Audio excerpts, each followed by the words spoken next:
IPCC ஒரு உலக அமைப்பு இருக்கு, inter governmental panel on climate change. அவங்க வந்து ஐக்கிய நாடுகள் சபையோட கிளைமேட் சேஞ்சுக்கான அமைப்பு. அவங்க வந்து ஒரு மதிப்பீட்டு கால அறிக்கையை வந்து கொண்டு வருவாங்க.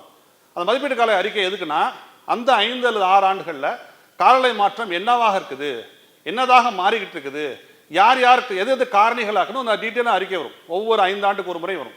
6வது மதிப்பீட்டு கால அறிக்கை வந்து 2021 ஜூன் மாதம் வந்துச்சு.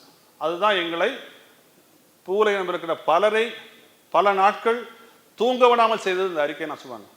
ஏன்னா அந்த 2021 வந்த அறிக்கை தான் முதல் முறையாக அந்த அறிக்கை சொல்லுச்சு, காலநிலை மாற்றம் ஏற்படுவதற்கு ஒற்றை காரணியாக இருப்பது மனித செயல்பாடுகள் மட்டுமே என்பதை எங்களால் மறுதலிக்க முடியாத வகையில், இன் அன்ஈக்குவல் டேர்ம்ஸ், மறுதலிக்க முடியாத வகையில் எங்களால் நிரூபிக்க முடிந்தது சொல்லுது இந்த அறிக்கை.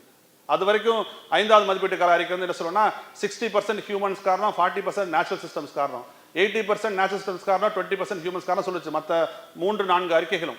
இந்த 6வது மதிப்பீட்டு கால அறிக்கை தான் முதல் முறையாக சொன்னது, காலநிலை மாற்றம் ஏற்படுவதற்கு ஒற்றை காரணியாக இருப்பது மனித செயல்பாடுகள் மட்டுமே என்பதை எங்களால் மறுதலிக்க முடியாத வகையில் நிரூபிக்க முடிந்துள்ளது சொன்னது அறிக்கை சொல்லிச்சு.